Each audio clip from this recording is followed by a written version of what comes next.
ഞാൻ ഒരു കാര്യം ചോദിക്കട്ടെ, നിങ്ങൾ എത്ര പേർക്ക് കല്യാണം കഴിക്കാൻ പരിപാടിയുണ്ട്?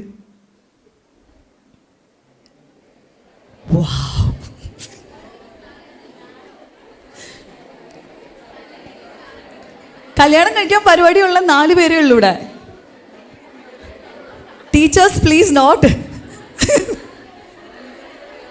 ഓക്കെ, ലിവിങ് ടുഗദർ ആണെങ്കിലോ? ലിവിങ് ടുഗദർ ആണെങ്കിലോ കുനിഞ്ഞിരുന്നിട്ടൊക്കെ കൈ വെക്കണം.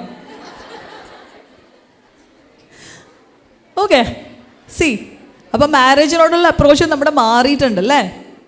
ജനറേഷൻ മാറുന്നതിനനുസരിച്ചിട്ട് ഗാമോഫോബിയ പേടി വന്നു തുടങ്ങിയിട്ടുണ്ട്. കാരണം നമ്മുടെ ചുറ്റും നോക്കുമ്പോൾ അത്ര നല്ല എക്സാമ്പിൾസ് ഒന്നും കാണാനില്ല അല്ലേ?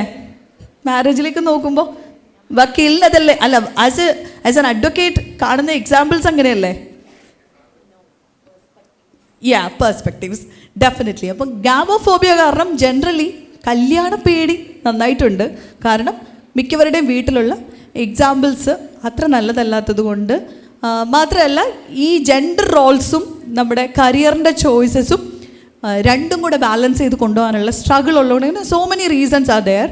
കരിയർ ഫ്ലറിഷ് ചെയ്യാൻ നോക്കുമ്പോൾ നമുക്ക് ഈ പറഞ്ഞ പോലെ ഒരു സൈഡിൽ നമ്മുടെ ജെൻഡർ റോൾസ്, പ്രസവിക്കുക എന്നുള്ളതും കുഞ്ഞുങ്ങളെ വളർത്തുക എന്നുള്ളതും വളരെ ഫെമിനിൻ ആയിട്ടുള്ള റോൾസ് നമ്മൾ തന്നെ ചെയ്യണമല്ലോ.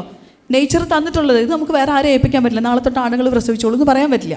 അപ്പോൾ ഈ ഒരു ബാലൻസ് കൊണ്ടുവരിക എന്ന് പറയുന്നത് ഭയങ്കര ഡിഫിക്കൽട്ടാണ്. അതുകൊണ്ട് തന്നെ സ്ത്രീകളെ സംബന്ധിച്ചിടത്തോളം എക്കണോമിക്കലി സ്റ്റേബിൾ ആവുക എന്ന് പറയുന്നത് ഇറ്റ്സ് വെരി ഇമ്പോർട്ടൻറ്റ്. കാരണം റിലേഷൻഷിപ്പിനെ മാത്രം ഡിപ്പെൻഡ് ചെയ്തിട്ട് നമുക്ക് നാളെ മറ്റൊരു ജെൻഡർ നമുക്ക് വേണ്ടിയിട്ട് ഏൺ ചെയ്ത് തരും എന്ന് പറഞ്ഞ് വിശ്വസിച്ചിരിക്കുന്നത് ഇപ്പോഴത്തെ കാലത്ത് ഭയങ്കര മണ്ടത്തരായിരിക്കും. നമ്മുടെ അമ്മയുടെ കാലത്തോ അമ്മൂമ്മയുടെ കാലത്തോ അത് ഓക്കെ ആയിരിക്കും, ഒരാൾ ഏൺ ചെയ്യുന്നു, ഒരാൾ ഫാമിലി നോക്കുന്നു. പക്ഷേ ഇന്നത്തെ കാലത്ത് 2 പേരും ഏൺ ചെയ്യാണ്ട്, വേണമെങ്കിൽ കുട്ടികളെ കൂടെ വിട്ടാലും കുഴപ്പമില്ല, എന്നാലും ഏൺ ചെയ്യാണ്ട് നമുക്ക് ജീവിക്കാൻ പറ്റാത്ത ഒരു സിറ്റുവേഷനിലാണ് നമ്മൾ ഓടിക്കൊണ്ടിരിക്കുന്നത്. So it is very very important to have ഒരു സ്റ്റേബിൾ ആയിട്ടുള്ള ഒരു ഇൻകം. നിങ്ങൾ പഠിച്ചൊരു കരിയറിൽ നിന്ന് തന്നെയോ പഠിച്ച കാര്യത്തിൽ നിന്ന് തന്നെയോ ഒന്നും വേണമെന്നില്ല. പറഞ്ഞതുപോലെ എന്തെങ്കിലുമൊക്കെ ആയിട്ടാണെങ്കിലും കുട്ടി കുട്ടി കാര്യങ്ങൾ, എന്തൊക്കെ ഓപ്ഷൻസ് ഉണ്ടല്ലേ നമ്മുടെ ചുറ്റും നോക്കിക്കഴിഞ്ഞാൽ. ഇപ്പോൾ ഇവിടെ ഓൺട്രപ്രനേഴ്സ് ആവണം എന്ന് പറഞ്ഞ ആളുകൾക്ക് 100,000 ഐഡിയാസ് ഇപ്പം തന്നെ അവരുടെ തലയിലുണ്ടായിരിക്കും.